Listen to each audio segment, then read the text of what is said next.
আপনার তো আপনার ট্রিটমেন্ট চলছে এখনো, তো আপনি কি বলবেন এত পেশেন্ট যারা হচ্ছে এখনো এই ভয়টা তাদের মধ্যে আছে যে কিডনি কোনো অসুবিধা হলে ডায়ালিসিস করতে হবে, ডায়ালিসিস এরকম ফিয়ার সবার মধ্যে যে তারপরের লাইফস্টাইলের মধ্যে একটু প্রবলেমস আসতে পারে, তো সেটার জন্য আপনি অডিয়েন্সকে কি বলবেন?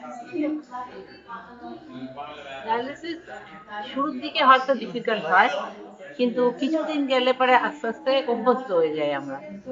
তখন আমি বলবো যে যা নর্মাল লাইফ আমরা বিফোর ডায়ালিসিস লিড করছিলাম, তখন অনেকটা টায়ার্ডনেস, অনেকটা উইকনেস, কাজ করতে একটু অসুবিধা।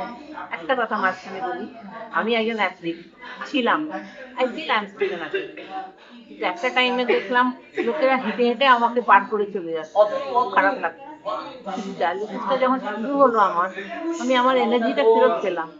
তখন আমি দেখছি যে না, আমি আগের মতোই হেঁটে হেঁটে দৌড়াতে পারছি।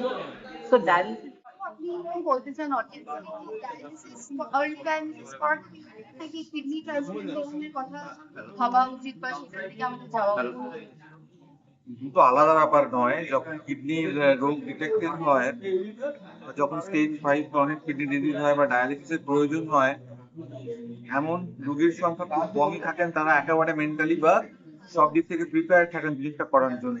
একজন মানুষের ডায়ালিসিস লাগবে এই জিনিসটা তাকে বুঝিয়ে উঠতে বেশ কিছুটা সময় লাগে, তার অ্যাক্সেপ্টেবিলিটি আসতে, জিনিসের সঙ্গে মানিয়ে নিতে। ইমিডিয়েটলি ট্রান্সপ্লান্টের কথা বলা যায় না। যারা অনেকদিন ধরে দেখাচ্ছেন তাদের হয়তো আগে থেকে তৈরি করে নেওয়া যায়। ধরুন যিনি গত 10 বছর ধরে দেখাচ্ছেন, তার ডায়ালিসিস লাগবে তিনি জানেন, তাকে আমরা আগে থেকে বললাম ট্রান্সপ্লান্টের জন্য রেডি হন ডায়ালিসিসের আগেই, এটাকে প্রিএমটিভ ট্রান্সপ্লান্ট বলি। তো বেশিরভাগ ক্ষেত্রে যেটা হঠাৎ করে ডিটেক্টেড হয়েছে, সেক্ষেত্রে আগে ডায়ালিসিস শুরু করে দেওয়া হয়। তার কারণ ডায়ালিসিসটা লাইফ সেভিং ট্রিটমেন্ট। এরপরে সঙ্গে সঙ্গে একই সঙ্গে ট্রান্সপ্লান্ট কাউন্সেলিংও করা হয়, যাতে তিনি ডায়ালিসিস করতে করতে ট্রান্সপ্লান্ট করার প্ল্যানিংটা করে ফেলতে পারেন। আমরা তাকে অনেকেই চিনি এবং she really chooses an unconventional path for herself, which is truly challenging, but she proved herself.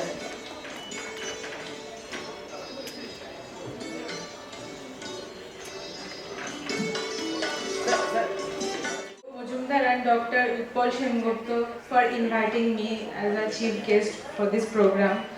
তো এখানে যে প্রোগ্রামটা হচ্ছে সেটা ডায়ালিসিসের সম্পর্কে। তো আমি অনেক জুনিয়র, কিন্তু আমি এরকম প্রচুর পেশেন্ট রয়েছে যাদেরকে ক্যাবে করে ড্রপ করেছি ফর ডায়ালিসিস। সেটা বেশিরভাগই এজেড পার্সন, খুব কম আছে যে মাঝারি এজের, মানে 40 কাছাকাছি। এখন তো প্রচুর মানুষের এরকম প্রবলেম হয়েছে, বাট তারা যখন আমার সাথে সেই এক্সপিরিয়েন্সগুলো শেয়ার করে গাড়িতে যেতে যেতে, যে তাদের এই ডায়ালিসিসের জন্য কীরকম লাইফস্টাইলে চেঞ্জেস এসছে। প্রচুর আঙ্কেল আন্টিরা থাকেন যারা কিনা বলেন যে আমি মণিপাল ঢাকুরিয়া হোক, মণিপাল মুকুন্দপুর, এই সবটাকে এক ছাদের তলায় এনে সবার কাছে উদাহরণ একসঙ্গে আনলেন, যেটা রিমার্কেবল। মানে আমি শুধু ওয়ান্ডারফুল অ্যাটেম্প্ট বলবো না, আমি বলবো মাচ নিডেড, এটার দরকার ছিল। আর কিয়সগুলো শুনেই আমার প্রচণ্ড ইন্টারেস্টিং লেগেছে। আমি যাওয়ার সময় একবার ঘুরে যাব। মানে এত কমিউনিকেটিং ইন্টারঅ্যাক্টিভ ওয়েতে যে রোগ নিয়ে কথা বলা যায়, অসুস্থতা নিয়ে কথা বলা যায়, এটা সত্যি অভিনব। আমি থ্যাংক না জানিয়ে পারছি না যারা এটা করেছেন সাকসেসফুলি। নিশ্চয়ই তারা আরও অনেক মানুষকে উদ্বুদ্ধ করবেন। এটা শুধু একটা অনুষ্ঠানের সাফল্য নয়, কিন্তু এই অনুষ্ঠানটা এমনি সফল হয়ে গেছে, কিন্তু আরও অনেক মানুষকে আপনারা ইন্সপায়ার করছেন, অনুপ্রেরণা দিচ্ছেন এই চিকিৎসকরা, এই হসপিটাল, যে আপনারা এগিয়ে আসুন।